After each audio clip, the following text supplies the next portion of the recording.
निमन प्रणाम जी। मैं मोनिका मोनू विश्नोई स्वागत करती हूँ आपका आपके अपने YouTube channel one step towards गुरु नॉलेज यानी एक कदम गुरु ज्ञान की ओर। आज हम जानेंगे गुरु भगवान जाम्बो जी के मुख से उच्चारित वाणी शब्द संख्या 85। बात करें गुरु भगवान जाम्बो जी, ये शब्द किसके प्रति कहते हैं? जो वहाँ पर जाट योगी लोग बैठे थे, उनका शब्द का संशय, जो उनकी शंका थी वो मिट चुकी थी।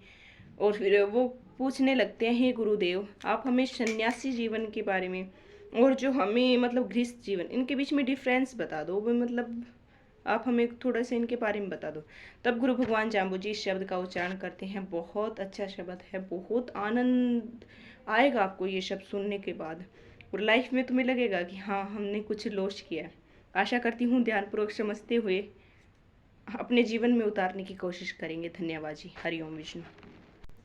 गुरु भगवान जाम्बू जी कहते हैं, भोम भली कृषाण भी भला, खेवट करो कमाई। यानी कि भूम भूमि भूमि अच्छी है, हम भूमि को मतलब अच्छी जुताई करेंगे, उसकी मतलब अच्छी खुदाई करेंगे, उसे अच्छे से तैयार करेंगे। कृषाण कृषक, जो किसान है वो अपनी भूमि को इतनी अच्छी से तैयार करता है, वो भी भला है। खेवट करो कमाई, मतलब आपा उत्तम फसल की उपजाऊ करने के लिए आपा उस जमीन को इतने अच्छे से तैयार करके उसको मतलब जब तक फसल पककर तैयार नहीं हो जाती उसकी देख रेख करते हैं।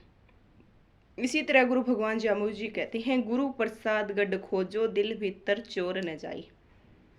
यानी कि जो आपनो शरीर है वो कृषि जमीन के बराबर है, और जो इंग अंदर जीव है वो किसान के बराबर है। तो इस जीव रूपी किसान को, अपने शरीर को, अपने किसान रूपी मतलब अपने इस मन को इतने अच्छे से काबू में करो कि चंचल मन स्थिर हो जाए। गुरु प्रसाद गढ़ खोजो दिल भीतर चोर न जाए। गुरु जी के बताए हुए मार्ग पर चलकर, गढ़ रास्ता होता है वैसे, मतलब गुरु जी के बताए हुए रास्ते पर चलकर काम, क्रोध, लोभ, मोह, अहंकार, इच्छा, निंद्रा, झूठ, कपट, छल, इन सब को निवृत्त करके इन सब से निपट कर एक मन एक दिल से परमात्मा का जप करो। करण समो दातार न हुओ, जिन कंचन बहु उठाई। करण जैसा कोई दातार नहीं हुआ, दानी नहीं हुआ। वो मतलब हर रोज सोने का दान देता था, सोना अपने हाथ में लेकर चलता था। जब मतलब युद्ध होता है महाभारत का, तो शायद कर्ण की जब मृत्यु के नजदीक होता है, फिर भी कृष्ण जी उससे कुछ दान मांगते हैं, तो वो अपना सोने का दांत उतार कर दे देता है। तो उस जितना कोई दातार, उस जितना कोई दानी नहीं हुआ है। सोई कविसा कवल नवेड़ी, जिन सुरह सुबह दुहाई। यानी कि एक बार ऋषि ने आकर एक बच्चे वाली दुधारू गाय करण से मांगी थी, जो कामधेनु थी, मतलब बहुत अच्छी गाय थी। उसे ये पता था कि तेरे पास ऐसी गाय नहीं है, फिर भी उसने वो गाय उस ऋषि को दे दी। ऐसा दानी कोई नहीं होगा, वो किसी भी घर आई स्थिति को खाली हाथ नहीं जाने देता था।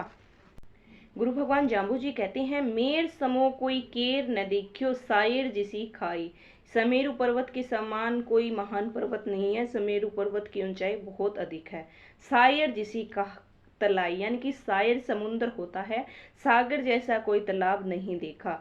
लंका सिरे की कोट न देखियो, समंद सरीकी खाई। गुरु भगवान जाम्बू जी कहते हैं कि मतलब कोई किला नहीं देखा जो चारों ओर समुद्र से घिरा हो, इतना सुरक्षित किला हो, जो ऐसा सुरक्षित किला देखने में कहीं नहीं मिलता, जिसके चारों ओर प्राकृतिक समुद्र की खाई है, यानी सुरक्षा है, जो थी लंका। दशरथ सो कोई पिता न देखियो, देवल देसी माई। गुरु भगवान जाम्बू जी कहते हैं कि अयोध्या नरेश, पिता दशरथ जैसा कोई राजा नहीं देखा, जो मतलब जिन्होंने अपने वचन को पूरा करने के लिए अपने प्राणों से प्यारा पुत्र राम को वनवास के लिए भेज दिया। देवल देसी माई, गुरु भगवान जाम्बू जी कहते हैं कि देव की जैसी माता नहीं देखी, जिन्होंने कंस की जेल में रहकर कृष्ण जैसे पुत्र को जन्म दिया। स्वयं कष्टों का सहन किया, किंतु देश को अत्याचार मुक्त करने के लिए कृष्ण को अवतरित किया, कृष्ण को अवतारित किया, मतलब परमात्मा कृष्ण जी का आगमन हुआ। सीता सरीखी तिरिया न देखी, गर्भ न कियो काई। सीता एक महारानी थी। सीता जैसी के समान कोई स्त्री नहीं है जिन्होंने सदा ही विष की घूंट पी थी। सदा ही समाज देश के हित के लिए विष की घूंट उसने खुद ने पी थी, लेकिन सदा ही देश को अमृत प्रदान किया था। सीता एक राजपुत्री राजवधु होते हुए भी उसने कोई गर्व नहीं किया, कोई घमंड नहीं किया। सदा ही परिस्थितियों से जूझती रही। सीता ने अपने जीवन में सुख कभी भी नहीं देखा। सदा कष्ट में जीवन जीते हुए भी और कष्ट झेलते हुए भी अपनी धर्म की मर्यादा पर अडिग रही है। उसने अपने धर्म पर अडिग रहकर अपने पति का साथ दिया है। आज ऐसी स्त्रियां नहीं है कहीं भी। हनुमत सो कोई पायक न देखियो, भीम जैसी सबलाई। गुरु भगवान जाम्बू जी कहते हैं कि अंजनी पुत्र हनुमान जी के समान कोई सेवक नहीं देखा जो निस्वार्थ भाव से सेवा करता था। और वैसी सेवा कौन कर सकता है। स्वामी की प्रत्येक भावनाओं को समझकर बिना कुछ कहे उस कार्य को कर देता था। यह हनुमत जैसा सेवक ही कर सकता है। तथा भीम जैसी सबलाई। युधिष्ठिर अर्जुन भीम के समान कोई बलशाली अब तक संसार में पैदा नहीं हुआ है और ना ही हो सकेगा, जिन्होंने शत्रु दल को मसल डाला था। रावण सो कोई राव न देखियो, जिन चौहचक आण फिराई। लंकापति रावण जैसा कोई राजा अब तक नहीं हुआ है, जिन्होंने चारों दिशाओं में अपनी विजय का पताका, अपने विजय की झंडा, अपने विजय का जो डंका उसने बजा दिया था। सभी राजाओं सहित देवताओं को भी उसने अपने वश में कर लिया था। सभी लोग रावण का आदेश मानते थे। एक तिरिया के राहा बोधी, लंका फेर बसाई। वही राज शिरोमणि रावण सर्वगुण संपन्न होते हुए भी एक तिरिया यानी कि सीता के मार्ग में आकर उसके मार्ग को रोका, अर्थात एक सती स्त्री की साधना में आकर उसने बाधा डाली, हरण किया, जिस कारण लंका का उसी रावण ने उजड़ते हुए अपनी आंखों से देखा। राहा बोधी लंका फिर बसाई। उसी रावण ने अपनी आंखों से अपनी बसाई हुई लंका को उजड़ते हुए देखा।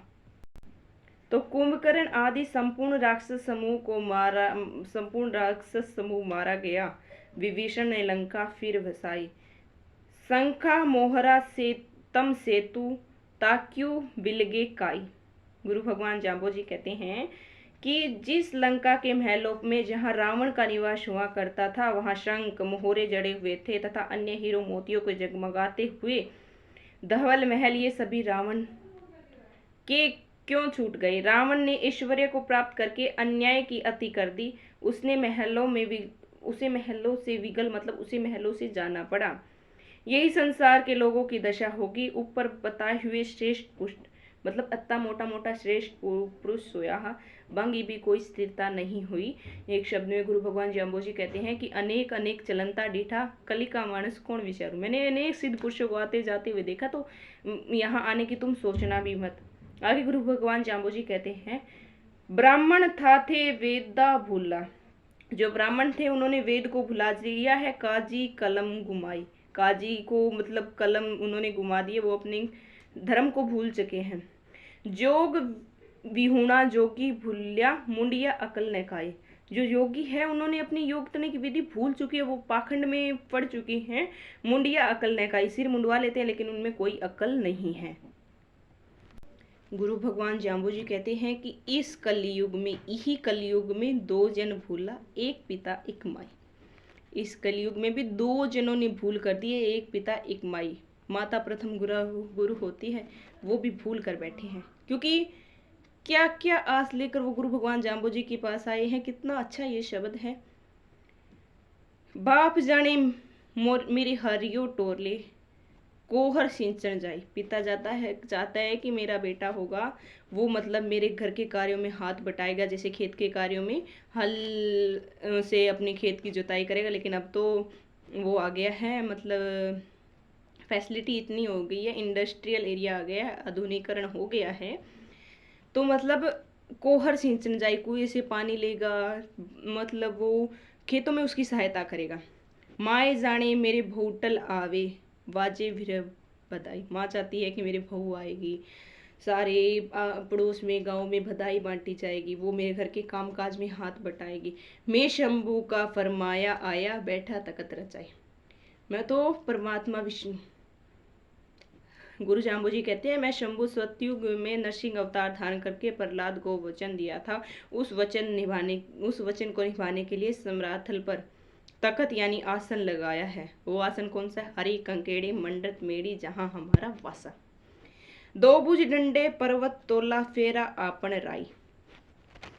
गुरु भगवान जाम्बो जी कहते हैं कि यदि मैं चाहूं तो दोनों भुजाओं से पर्वत को तोल सकता हूँ, अर्थात यदि मैं चाहूँ तो संपूर्ण संसार के प्राणियों को पार उतार सकता हूँ। इन्हें तोल कर तो मैं नित्य प्रति देखता हूँ कि किसने कितने अवगुण भरे हुए हैं और किसने कितने गुण भरे हुए हैं।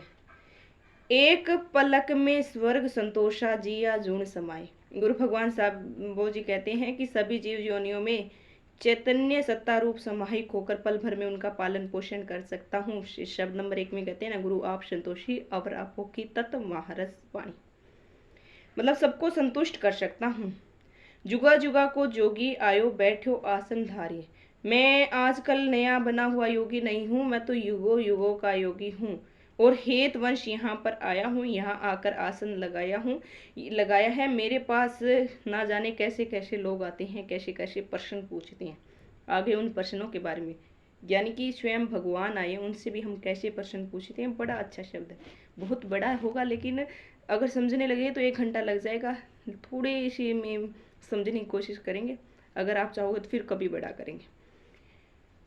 हाली पूछे पाली पूछे यह कली पूछन हारी। हल चलाने वाला हाली आकर पूछता है, गौ चराने वाला पाली आकर पूछता है, परंतु ये कोई अच्छे ज्ञान की बातें नहीं पूछ के संसारिक बातों को ही पूछते हैं। कलयुग में संसारी बातों का ही बोलबाला है। लोगों को ये लगता है कि हम यहाँ रहेंगे, लेकिन ये इम्पॉसिबल, असंभव है। थली फिरन तो खिलेरी पूछे मेरी गुमाई छाली, मतलब जो भेड़ बकरियों को पालता है ना, वो भी आकर पूछता है कि हे गुरुजी मेरी बकरियां खो गई, आप बता दो कहाँ मिलेगी। तो ऐसे ऐसे क्वेश्चन गुरु भगवान जाम्बू जी से वो पूछते हैं।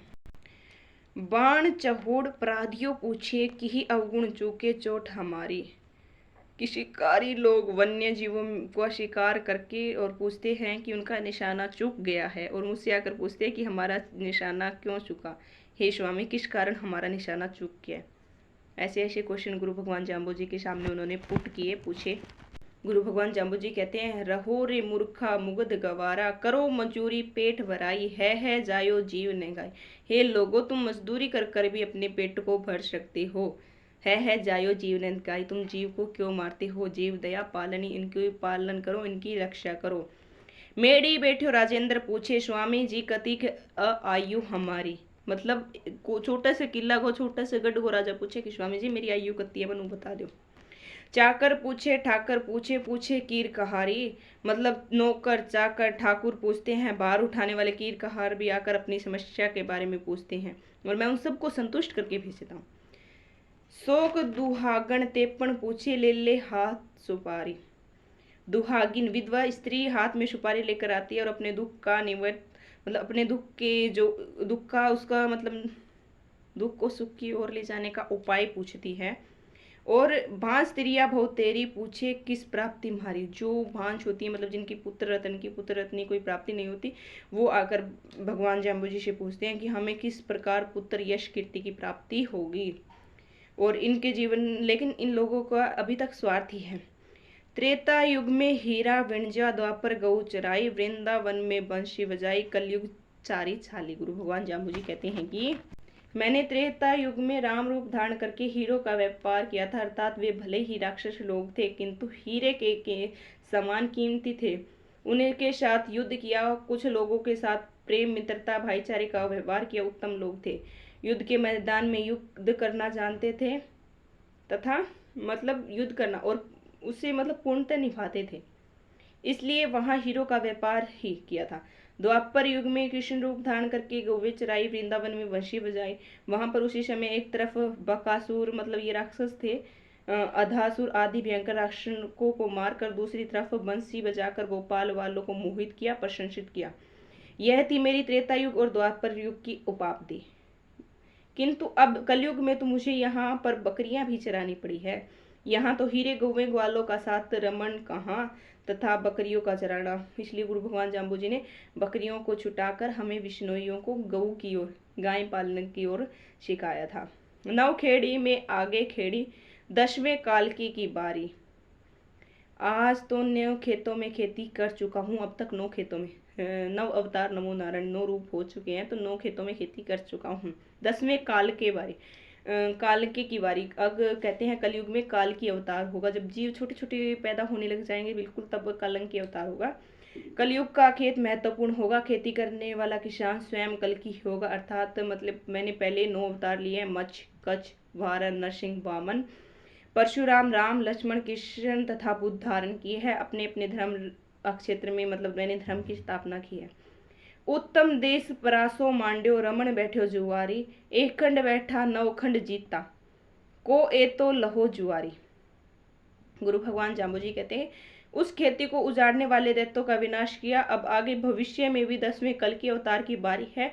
वही 9 अवतारों के उपरांत काल की अवतार होना चाहिए तथा किंतु आवश्यक कार्य हेतु विष्णु स्वरूप स्वयं को ही आना पड़ेगा। मैंने भी उत्तम देश समराथल पर पसारा किया है, अपने कार्य क्षेत्र से बनाया है। मैं अपना कार्य प्रारंभ कर चुका हूँ। गुरु भगवान जाम्बू जी कहते हैं कि मैंने तो अपना कार्य प्रारंभ कर दिया है। मैं यहाँ एक तरह जुआ रचा है, मैंने मतलब जुआ रचा है। क्या? एक खंड बैठा नौ खंड जीता, लो को एक तो लहो जुआरी, मतलब मैंने जुआ रचा है, लोगों को लोभ देकर यहाँ फंसाना चाहूंगा। मैं इस खेत में किसी को विजय दिला देता हूँ, किसी लोग को फंसने के लिए तैयार नहीं। मतलब मैं इस देश में लोगों को विजय दिलाने के लिए आया हूँ, लेकिन लोग यहाँ फंसने के लिए तैयार नहीं हैं। आखिर तो जीत मेरी ही होगी, मैं तो ऐसा जुआरी हूँ। धर्म विधि हेतु जुआ रच रखा है, यदि कोई लेना चाहे तो ले सकता है। आशा करती हूँ इतना अच्छे शब्द है। वीडियो ज़्यादा लंबी हो रही है, भूल चूक हो तो क्षमा करना। नेवन प्रणाम जी। हरिओम विष्णु।